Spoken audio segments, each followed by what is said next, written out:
Y'all, PJ Mama here. We're going to learn how to correctly feed a starter. So here's my starter. And I've got my flour, all-purpose, unbleached. I use King Arthur. The only important part is unbleached because I just don't think it's really that healthy, but use what you got. You need a rubber spatula to stir with, or a plastic. You don't want to use metal because the jars have stress points, so like if they're going to break, it'll break out, and then clink, clink, clink ends up stressing the jar, and your bottom falls out, and you lose your whole starter. Trust me on this one. I've done it from experience. You need a scale, a lid, and a lid to screw this on. I use a coffee filter. I find that they get much more air inside the jar. So let's get going. So let me show you this really quick.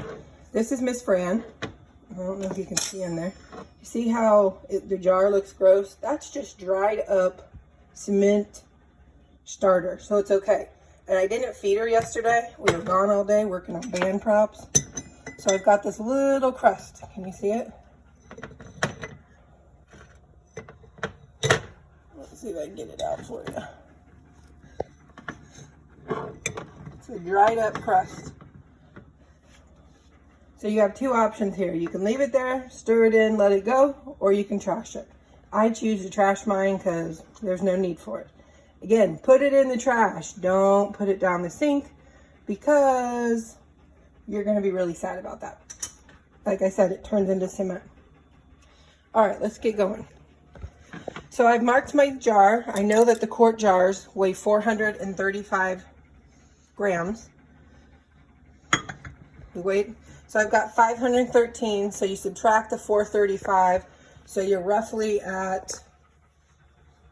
I'm trying to do the math in my head, you're roughly at about 75 grams.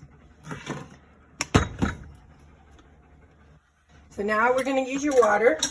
If you use your water from your sink, make sure it's not chlorinated. If you live in the city or somewhere that you're paying for your water, then make sure you have set it out 24 hours in ahead, have it in its own little jar, and the chlorine will evaporate out of it. So then now we're going to make this, we're going to go 75.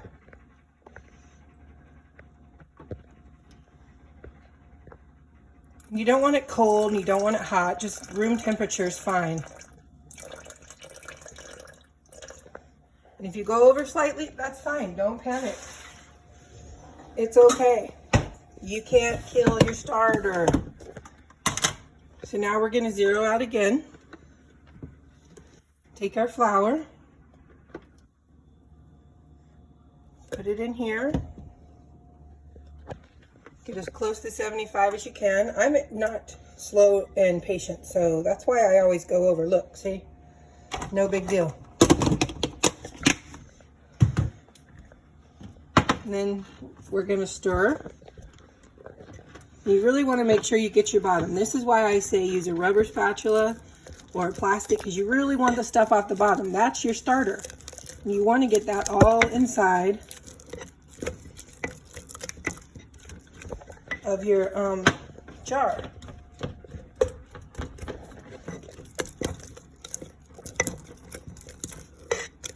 You kind of want it like a pancake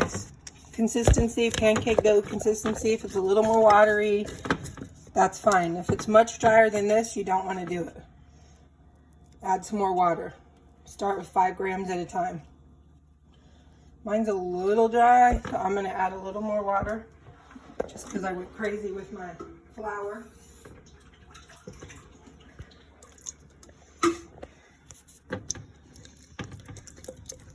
If you don't have a scale, get a scale. It'll save you so many headaches and worry. Just get a scale. I think they're like 10 or 15 bucks.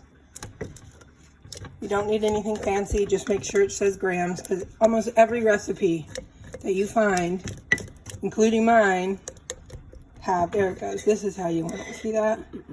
This is beautiful. You can get all this good stuff off your spatula.